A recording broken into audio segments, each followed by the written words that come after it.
Excuse me, sir. Is this your Lamborghini? Yeah. And what do you do for a living out here in Dubai to be able to afford a Lamborghini? Money business. You're in the money business? Are you in finance?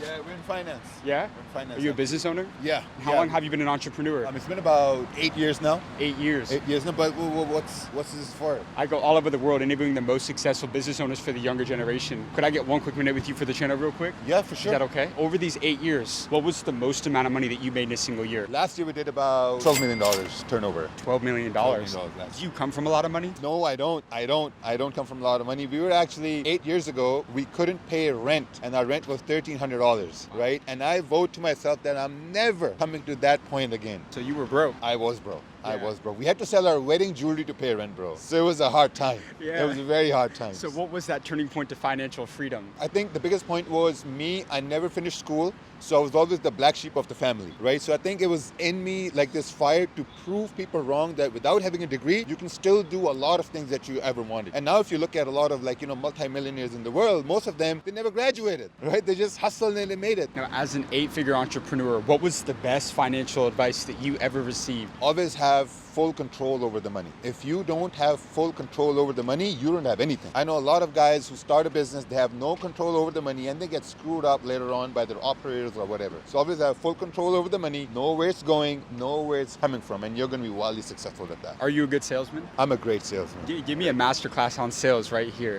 Give me your best sales advice right here to somebody that sucks at sales and business. Okay, so I used to do door-to-door sales, right? And we used to get rejections all the time. So our whole hint was that we have to knock on 100 doors, and every rejection we get is a lesson for the yes we're going to have. So every time someone says no, they're saying no because now you got to learn from that no and see, okay, where you can get a yes at the next time. What does it take to get a yes, though? How can somebody get the yes faster? Are you in Dubai? Yes. You're in Dubai. Awesome. Do you like the weather here in Dubai? I love the weather. You like the vibe here in Dubai? I love the vibe. Would you like to own a property here in Dubai one day? I think so. You think so, right? Yeah. So you get the yes, yes, yes. And if there's a thing, you can easily turn that I think so maybe to a yes. So you got to ask a lot of questions. You got to ask a lot of yes questions, not a lot of no questions. The more you say yes, yes, yes, there's a high probability at the 4th or 5th time when I do the ask, you're going to say yes. Amateurs tell, pros ask. Exactly, that's it. That's it. That. So what separates middle class from wealthy people in today's world? So let me tell you this. When we couldn't pay rent, our rent was $1,300. We had no Netflix subscription. We had no Spotify. We had no subscriptions at all, right? Because we knew that, okay, money's tight. We're starting a business. We got to make it somehow. We had no subscription. What 9 to 5 does is they'll get the money. They'll buy this. They'll buy that. They'll get a subscription. They'll get cards, debt, whatever, right? But my mindset was, no, okay, you know what? I have to save, invest. And once we reach a certain threshold, then we can get